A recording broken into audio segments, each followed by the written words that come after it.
Praise the lord అందరికీ. ఇర్మియా గ్రంథము 30వ అధ్యాయము 11వ వచనంలో దేవుని వాక్యం ఈ విధంగా సెలవిస్తుంది. నిన్ను రక్షించుటకు నేను నీకు తోడై ఉన్నాను అని దేవుని వాక్యం సెలవిస్తుంది. దేవాతి దేవుడు మనల్ని రక్షించడానికి, మనల్ని కాపాడడానికి ఆయన మనకి తోడై ఉన్నాడు. మనకు తోడుగా వస్తాడు ప్రతి స్థలములో.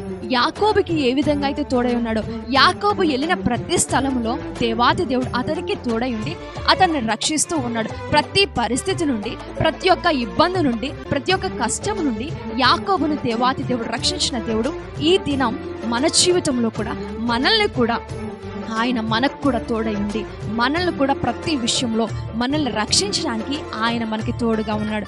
కనుక రక్షించే దేవుడు మనకున్నప్పుడు మనం భయపడవలసిన అవసరం లేదు.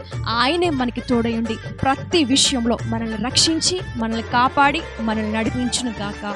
ఆమేన్.